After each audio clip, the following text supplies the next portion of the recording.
Kevin Spacey of sexual assault has sadly died. Not guilty. A jury in London has acquitted actor Kevin Spacey of all sexual assault charges against him. 4 different men made accusations against Spacey dating back to incidents between the years 2004 and 2013. 3 accusers dies right before their trial against Kevin Spacey. One of the accuser, by the name of Linda Culkin, randomly gets hit by a car while crossing an intersection. However, the driver was never caught nor charged, vanished into the abyss. Was it an accident or a calculated strike to silence the truth? Even her cousin Cindy Culkin told Radar Online, Linda was one of the first to accuse Kevin Spacey of attacking young men, and I find it very odd that you don't hear anything more about her accident or about the person who hit her. She added, "It's like it happened, and now there is nothing. It's like the whole thing vanished into thin air." Why did authorities turn a blind eye? The driver's immunity, an enigma. Was it orchestrated, a clandestine pact to protect the fallen star? Or perhaps a more sinister force at play? Is Spacey the puppeteer, dancing on the graves of his accusers? Or is there a hidden hand pulling strings from the shadows?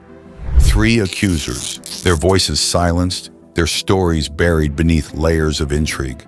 Their crime, exposing the dark underbelly of a Hollywood legend. More than 30 men came forward with allegations against Spacey after Rapp went public back on October 29, 2017, accusing him of misconduct ranging from non-consensual groping to the attempted rape of minors. Rapp was 14 years old at the time, while Spacey was 26. In court, Rapp called the event one of the most traumatic of his life. Spacey faced felony charges in Boston, a whopping $40 million lawsuit slapped on him in New York.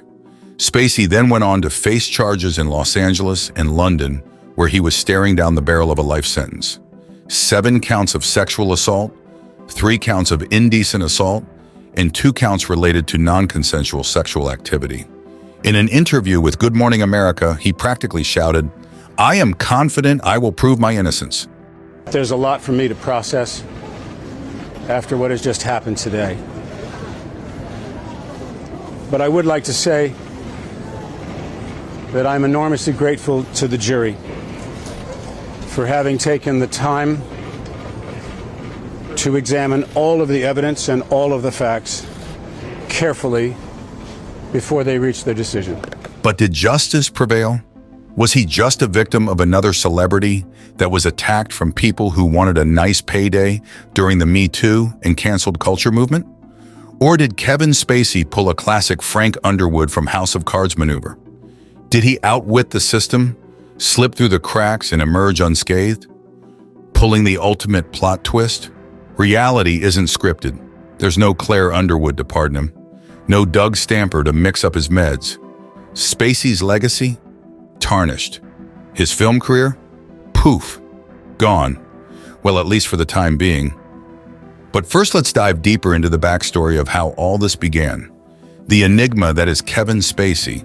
From Oscar glory to House of Cards, his talent captivated millions. But behind the mask, what darkness lurked? Why did this happen in the first place? Is Kevin Spacey guilty of these charges? What provoked him to become the sexual predator that everyone is making him out to be? Who are the players? Who are the accusers? What was the outcome of it all? I know what you want. You want me back. This video was a rationalization to try to convince his fan base, to convince Netflix to bring him back. He thinks that he's going to make a comeback. Join us as we dive back into the mystery and the secret life of Kevin Spacey. This is The Rich and Famous, where we give you all facts and inside scoop of the rich and famous, from their rise, falls, secrets, and updates. If you enjoyed this content, don't forget to click that subscribe button and ring the notification bell. Born July 26, 1959, before becoming the worldwide famous actor and receiving numerous accolades, including 2 Academy Awards, a BAFTA Award, a Golden Globe Award, a Tony Award, 2 Laurence Olivier Awards, and named as an honorary commander and Knight Commander of the Order of the British Empire in 2010 and 2015. Kevin Spacey, whose full name is Kevin Spacey Fowler, was a very shy and smart kid. raised in South Orange, New Jersey, to Kathleen Ann, nee Knutson, a secretary, and Thomas Jeffrey Fowler, a technical writer and data consultant. Spacey has an estranged brother named Randy Fowler and two other siblings which he hardly ever speak about. And I come from a shattered, broken family that lived in secret. I had all forms of child abuse done to me by my father. My father was actually he was a very sick man mentally. I did what I could to protect my brother from the creature. That's what we call him in the book. Don't know if I couldn't protect him all the time.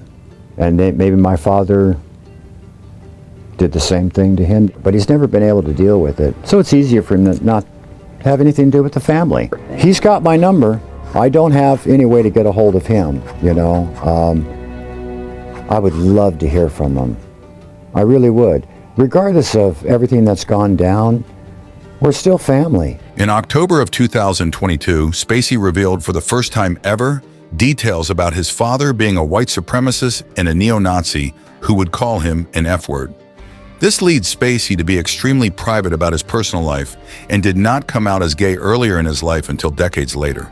Spacey was a struggling comedian for several years and performed stand-up comedy in bowling alley talent contests before attending the Juilliard School in New York City as a member of Group 12, where he studied drama with teacher Marion Seldes between 1979 and 1981. His acting career didn't really take off until 1986 when he was cast opposite Jack Lemmon, Peter Gallagher, and Bethel Leslie as Jamie, the eldest Tyrone's son, in Jonathan Miller's lauded production of Eugene O'Neill's Long Day's Journey into Night. From then on, Jack Lemmon would become Spacey's mentor and even father figure. I want to tell you something, Shelley. You have a big mouth.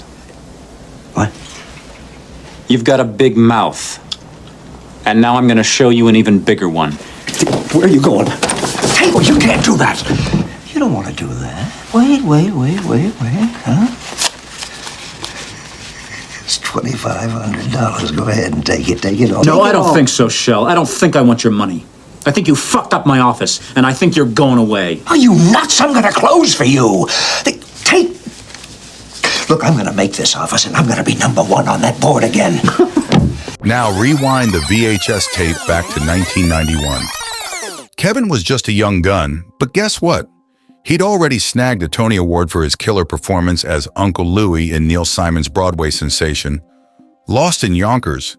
But hold on to your popcorn, because the plot thickens. Kevin's life took a wild turn when he stepped into the shoes of Verbal Kint in Bryan Singer's mind-bending neo-noir flick, The Usual Suspects, in 1995. Picture this, an ensemble cast featuring heavyweights like Gabriel Byrne, Benicio del Toro, and Chaz Palminteri. And what did Todd McCarthy from Variety have to say?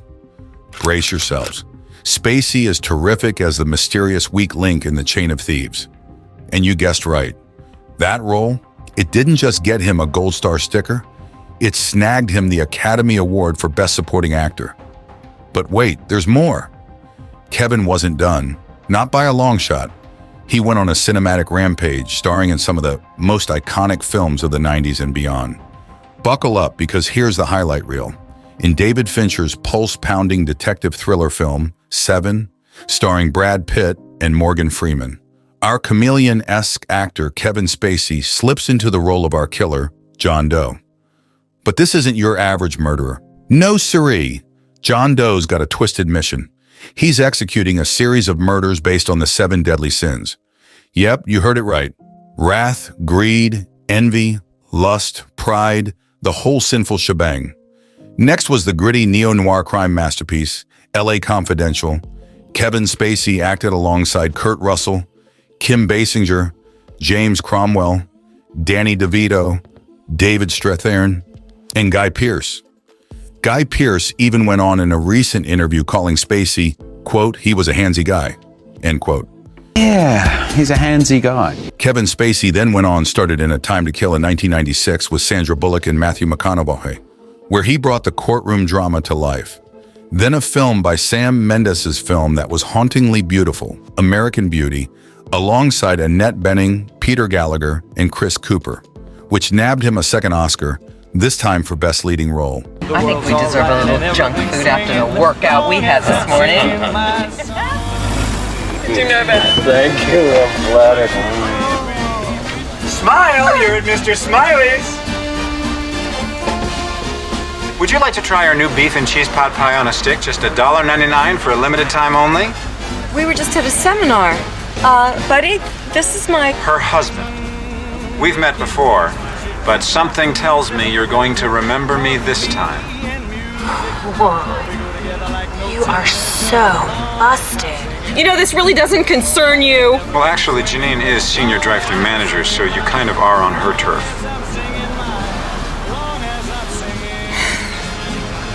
So, this makes sense. Oh, Lester.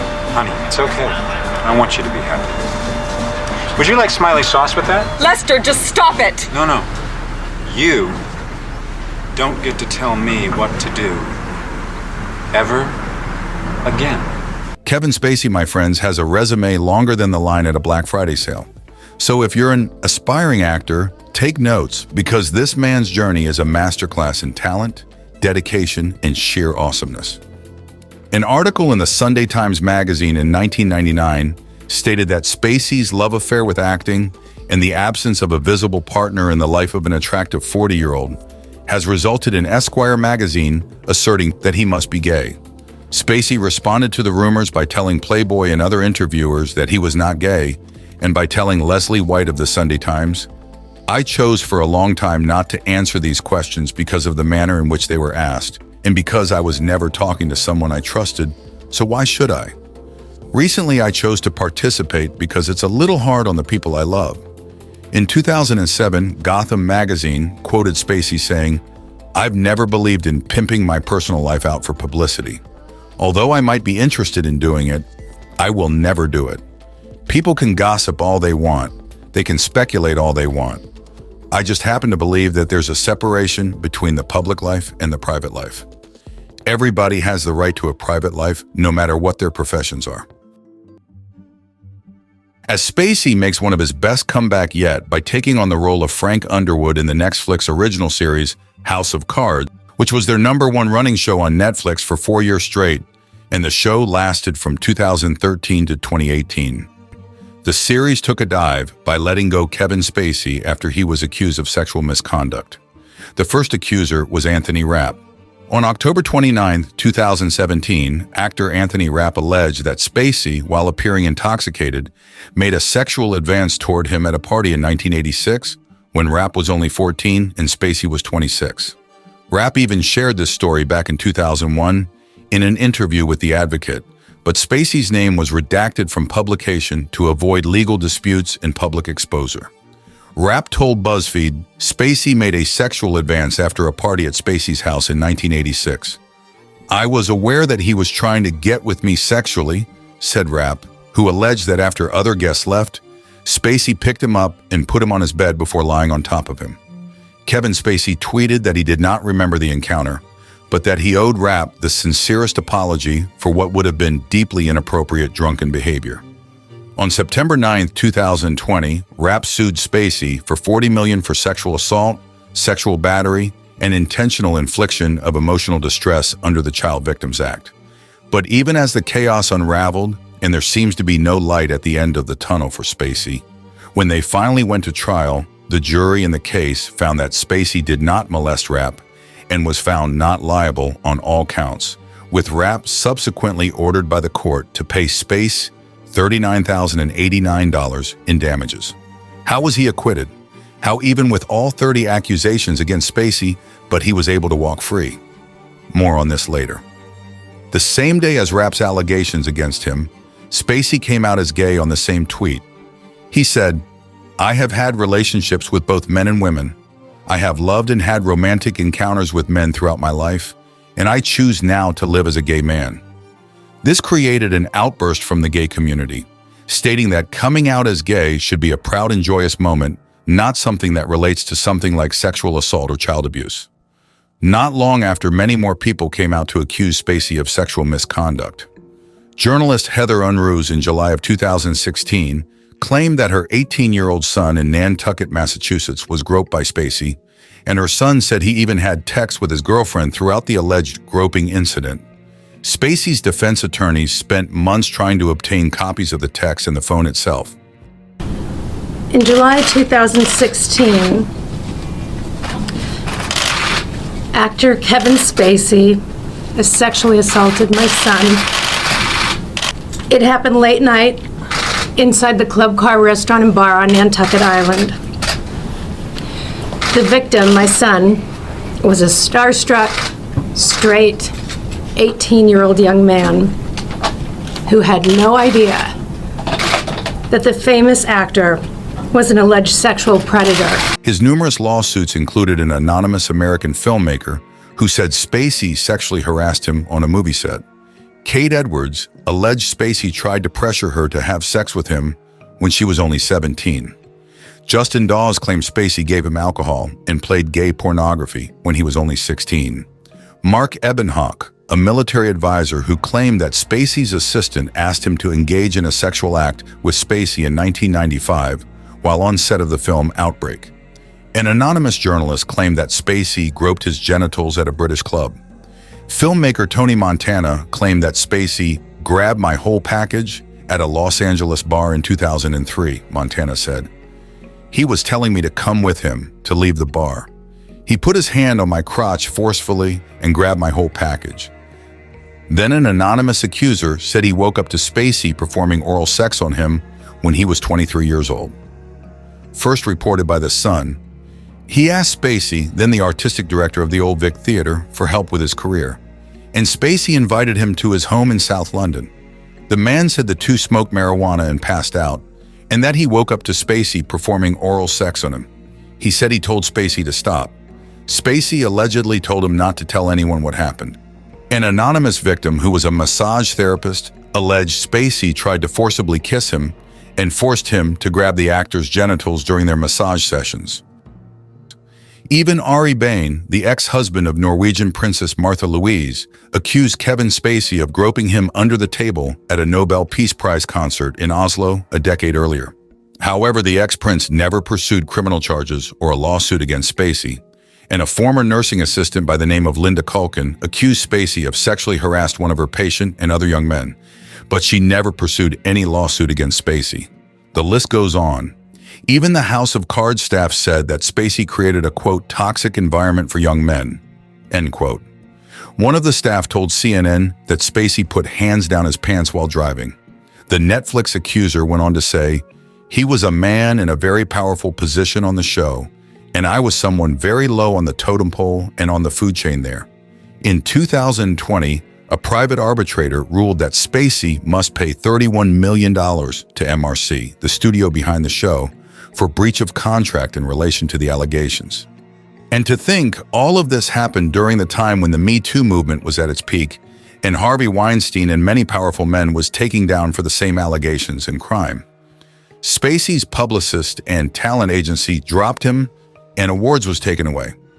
Spacey, on top of being fired from House of Cards, Netflix canceled his film about Gore Vidal's life, and Ridley Scott spent $10 million replacing Spacey with Christopher Plummer in his role as J. Paul Getty in the film All the Money in the World. Overall, Spacey's career was over. He was officially canceled. All the hard work he has put into his legacy was gone in a blink of an eye. However, Spacey's situation brought a whole new meaning to life-imitating art. Right before Spacey's hearing in court in 2019, 3 of his accusers suddenly died. Out of the chaos of accusations, there was only 4 cases that actually came forward. The first case was the anonymous massage therapist that said Spacey made him touch his genital during their session. The second case was Anthony Rapp that claimed that Spacey touched him when he was only 14 years old. Case 3 charge was a felony charge against Spacey for sexual assault in Boston, Massachusetts, by a busboy who claimed that Spacey groped him when he was only 18 years old. Case 3 was filed by the former news anchor and journalist Heather Unruh. And finally, the 4th case was filed by the British police with 12 separate charges against Spacey for alleged sexual crime that involved 4 men that took place between March of 2005 and April 2013 in London and Gloucestershire. Kevin Spacey was acquitted for all 4 cases. This is how. Case 1 was Linda Culkin, the former nursing assistant. Before the case was even taken to trial, Linda's fate took a dark turn. She suddenly dies. The police report paints a grim picture. Linda, innocently crossing a busy intersection, collides with a Toyota vehicle. They rush her to the Boston Medical Center, but fate has other plans. She slips away, leaving behind unanswered questions and a trail of intrigue. Radar Online reports calling this a murder probe and has been opened into Culkin's death. Yeah, you heard me right. Someone's out there stirring the pot, and it's not your grandma making soup. However, no charges were filed against the driver. Nope, they didn't even pull a hit and run. They stuck around like a responsible adult. But Linda's death is a big mystery and still under investigation. Was it foul play? A conspiracy? Back in 2009, one of her patients pointed the finger at Kevin Spacey, attacking him, and sexually harassed many other men. This got Linda to work and started playing detective. But this story had plot twist. The tables turn.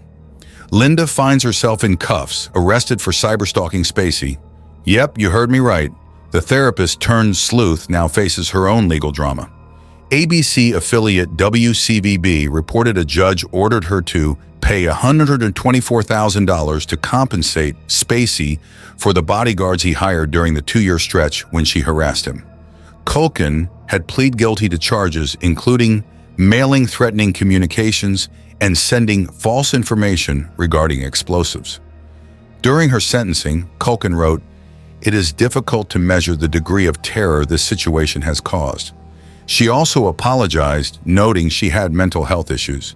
"I have some mental health issues. I was overzealous. I copped to that.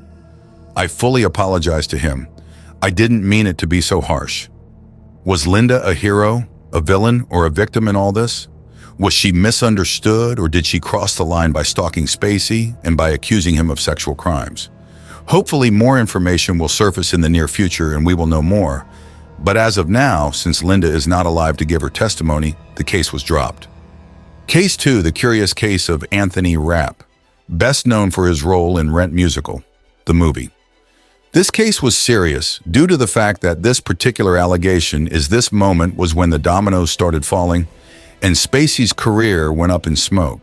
Adam Vari, a reporter for BuzzFeed, was the first to write about Spacey's alleged sexual assault against Rapp. However, this case has many twists and turns as well. It turns out that Rapp was already friends with Adam Vari for over 20 years. BuzzFeed weren't playing it neutral, but instead played a critical part in the accusation in compliance with Rapp to cultivate their story to take down Spacey and to make him out to be a predator. A subpoenaed text messages show that Rapp and Vari worked hand in hand to write a compelling narrative. Rapp first told Vari that he was traumatized when seeing Kevin Spacey at the Tony Awards in 2008. But BuzzFeed, they didn't fact-check if Spacey was even there. Instead, in their text to each other, Vari suggested, quote, "We don't want to nail down a specific date that Spacey could just flatly deny we're still looking, but if we can't nail it down, we'll likely say that you saw them at an industry event or some such," end quote. Vari's text went on to say, similarly, "We're also going to steer away from the exact specificity in the story for the party." On top of all this, during the trial, it was revealed that Rapp gave an inaccurate description of the apartment where he alleged the abuse took place. Rapp allegations stated that Spacey took him back to his apartment for a party when Rapp was only 14 years old. During such, Rapp got bored with the adults, then proceeded to go into Stacey's bedroom to watch TV. As the party winds down, the guests bid their farewells, and the apartment grows quiet. Spacey later that evening came into the bedroom. He first blocked the doorway, then swept Rapp onto his arms, then proceeded to lay Rapp on his bed and mount on top of him. Rapp then went on to say that Spacey did not kiss him, nor was there any touching of his genital, but Rapp was still scared and got under out of Spacey and left the apartment. Rapp claimed to have PTSD and has been traumatized ever since. However, the evidence shows that back in 1986, Spacey's was staying at a one-bedroom studio. No secret rooms for Rapp to hide in, as he claimed. And guess what? There was no bedroom door for Spacey to dramatically block. Spacey's lawyer even draws parallels to a Broadway play called Precious Son, where Rapp played Ed Harris' son. Spacey's lawyer states that in the play, 8 times a week that actor Ed Harris would pick up Anthony Rapp onto his arms like a groom picks up a bride. basically saying that Rapp got these memory mixed up from real and fiction. On October 20th of 2019, the overall evidence against Anthony Rapp was enough for the Fury to acquit Kevin Spacey. Finding him not liable of all charges, the jury acquitted Spacey in just 1 hour, and even ordering Rapp to pay Spacey $39,089 in damages. This was the only case that went to trial that claimed Spacey sexually assaulted an underage minor. In case number 3, the phone was in question. Spacey's lawyer spent months trying to gather evidence and in retrieving the phone.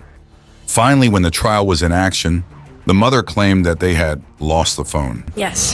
Heather Unruh admitting under oath that she deleted photos and videos in her son's phone before she turned it over to police. It was not relevant to the case. I didn't touch anything that was relevant to the case. Ms. Unruh, you were not the gatekeeper, were you?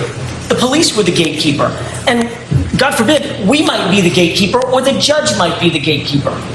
You understand that, right?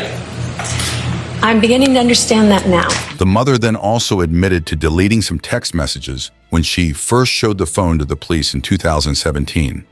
The phone contained all text messages back and forth between Heather Unruh's 18-year-old son and his girlfriend during the sexual assault. Some of the texts contained descriptions of the son saying how Spacey has grabbed his genital like 8 times and pulled my zipper down. Smooth, right? Spacey then invited him to his house while buying him more drinks. And her son even went on to say that he got an autograph from Spacey, and one hell of a story. Spacey pleaded not guilty on all charges in January 7th of 2019. Spacey's lawyer argued that why would a person who was being sexually harassed keep accepting drinks and stick around to get an autograph while texting his girlfriend? It seems to convenience in that the son and his girlfriend was seemingly more amused than scared. In fact, when the accuser was questioned directly about his phone, he invoked his Fifth Amendment, the ultimate I plead the fifth move. Translation, ask me no questions and I'll tell you no lies, which sparked self-incrimination. They dropped the case. Later that month, the journalist's son filed another lawsuit against Spacey, claiming emotional damages. Shortly later, on July 5, 2019, they withdrew the lawsuit. And finally, the fourth case happened in Spacey's month-long UK trial, which began in June. 4 men testified about non-consensual encounters with the actor. Reports have not named the men, per British laws ensuring anonymity in sexual assault cases. The first, one of the dozens of alleged victims who crossed paths with Spacey during his time at the Old Vic Theater, told the jury Spacey had touched him several times without his consent, including one instance. While driving to a charity event, Spacey allegedly grabbed the man's genitals with such force that they almost drove off the road. Another man claimed that during a 2005 charity event, Spacey pinned him against a wall and grabbed his crotch. The third allegations comes from a man asserted that Spacey assaulted him during a party at his rented house in Gloucester. According to his testimony, Spacey kissed his neck, grabbed his penis, and nonchalantly instructed him to be cool about it. Spacey's most serious charge, which could have led to a life sentence in prison, stemmed from a fourth complaint, presumably the same incident investigated by the Scotland Yard in 2017. The accuser alleged that in 2008, he fell asleep at Spacey's London apartment and woke up to Spacey performing oral sex on him. In court, Spacey denied all assault allegations, claiming to have had a consensual relationship with the Old Vic acquaintance and denying the driving incident, explaining, the accuser claimed that the incident happened while driving Spacey to Elton John's gala, which was impossible since Spacey hasn't been to the event in years, with corroboration from witnesses Elton John and David Furnish and providing photos as evidence. It couldn't have happened at the time the man claimed. He also denied meeting the second man at the 2005 charity event and called the Gloucester encounter a clumsy pass he made while drunk.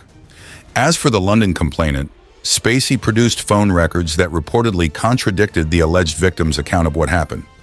After 2 days of deliberation, Spacey was acquitted.